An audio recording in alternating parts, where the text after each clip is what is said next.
This happened on Halloween of 2019.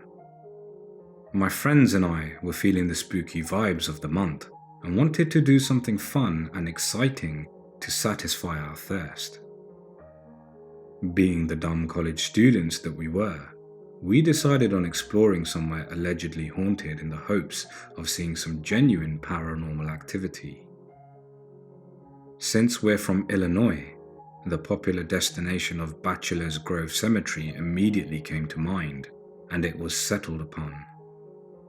Once the sun had set and night had fallen, we'd make our move, sneaking into the cemetery after it had closed to get the full experience without having to worry about any other visitors. I must admit, I always wanted to do something like this before, but I was genuinely afraid of what might be waiting for us in that cemetery so late at night.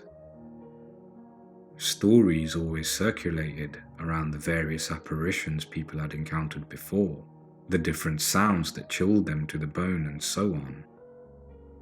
Anyway, all of this was festering inside of me well before we actually started driving over to the cemetery sometime in the evening. It was a pleasantly long drive, but I wasn't really in the mood to think about anything else except for the potential horrors that roamed the cemetery for all eternity, or so they say. Couple in the fact that we're going to be trespassing in order to get through in the first place, and I was a nervous wreck. My friends were apparently doing a much better job at keeping their fears in check though. For the sake of the story, I'll call them Logan, Paul, and Eddie. The entire car ride there, they were laughing and joking around, not worried about what we would be getting into or what we might see.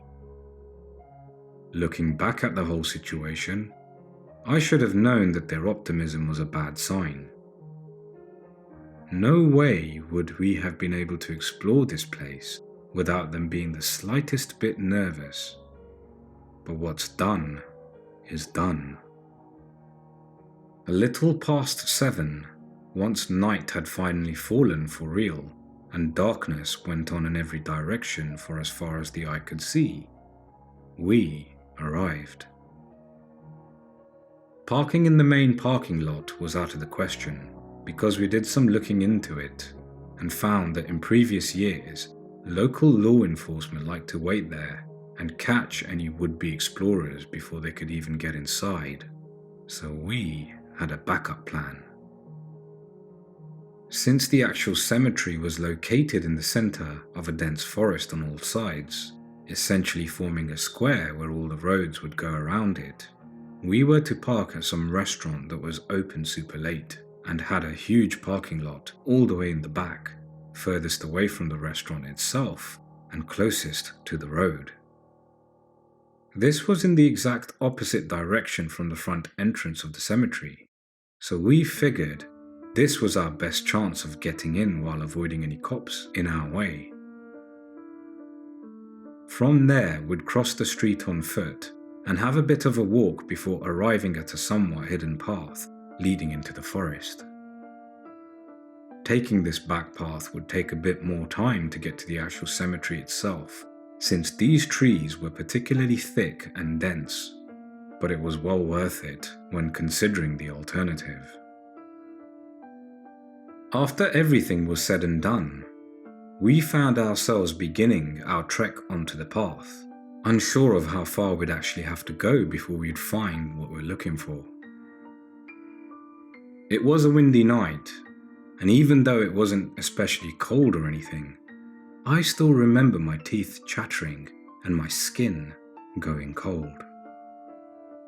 Aside from the occasional sounds of leaves being crunched from under our shoes as we walked, there was absolute silence.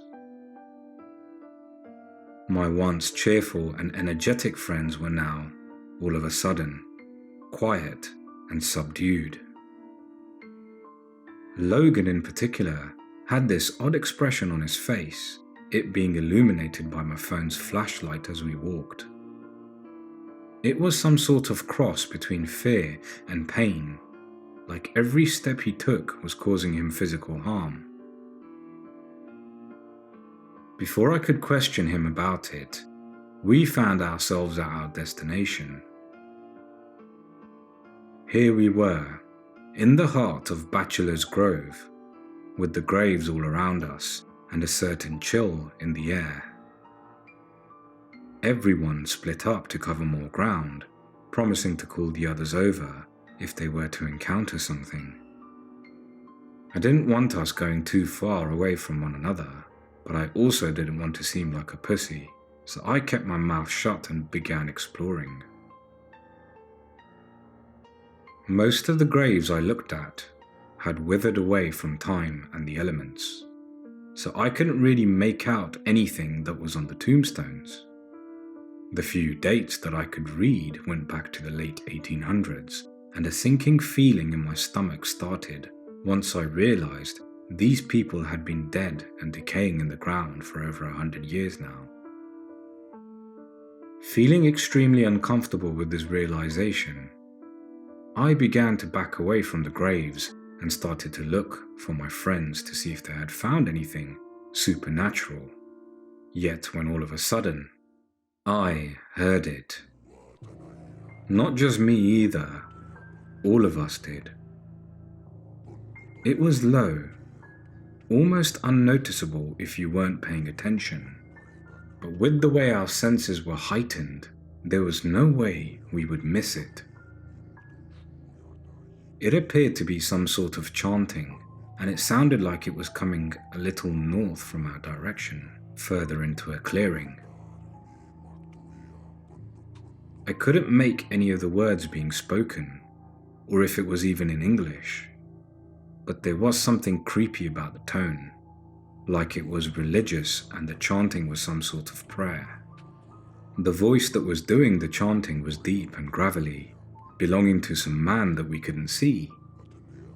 The four of us shined our lights on each other to see our expressions, and at that moment, we knew what we were going to do. Despite every fibre in my being telling me not to go any further and see what the source of this chanting was, my curiosity got the better of me, and I couldn't resist. Eddie whispered for us to turn off our lights off completely, while he dimmed his just enough to where it wouldn't attract too much attention, but we would still be able to see with it. The next few moments we spent creeping towards the noise, the more and more I started to lose it. My breathing was uncontrollable, and it felt like my heart was beating 1,000,000 miles an hour. I was so afraid of what we would find, and yet I still had to know. Finally, after what seemed like an eternity, we had entered the clearing and were a mere few steps away from the chanting. Eddie shone his light in the direction ahead of us, and for just a brief moment, we saw a cloaked figure bent over something in the grass, still chanting in that unrecognizable language. The thing in the grass looked like some sort of circle with a mark in the center. And I swear to God, I wish I could tell you I'm lying about this, but when I realized what the symbol was, I felt like throwing up. There was no mistake. It was a pentagram made of some strange material. For the moment that Eddie had illuminated the sight in front of us, I had been able to get a glimpse of the pentagram's material being bright red, and I shouldn't have to say any more about that.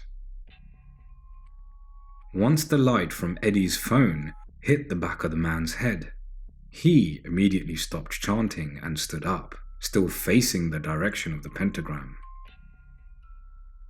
I can only describe the next few minutes as truly unadulterated terror, because before we knew it, he screamed a blood-curdling scream that rattled us to the core and turned around, beginning to sprint towards us.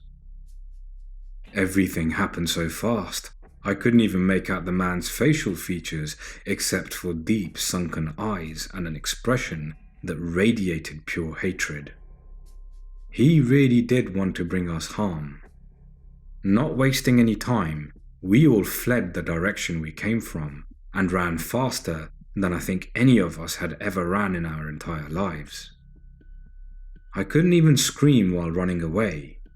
I was too petrified to make any noise. Maybe it was a miracle, but we somehow managed to retrace our steps all the way through the path we took to enter the cemetery and forest, and eventually came out to the main road, which was devoid of any traffic for the time being. Afraid of what I would see if I looked back, I made a beeline to the car along with the others and hopped into the back seat, not wasting any time to lock the door and roll up the window. We peeled out of there in no time flat and didn't stop driving 20 over the speed limit until we were at least 10 minutes away. I honestly have no idea how far or for how long that man chased us. But I do know this for sure. We weren't supposed to be there that night, and we must have been interrupting something important of his. I'll never know what it was, and honestly, I don't hope to ever find out. We never did talk about this experience again after that night, and we never went on another trip to somewhere abandoned or haunted ever again either. I think that fright we felt is enough to satisfy us for the rest of our lives, and I'm thankful beyond words that we all managed to get out together, alive.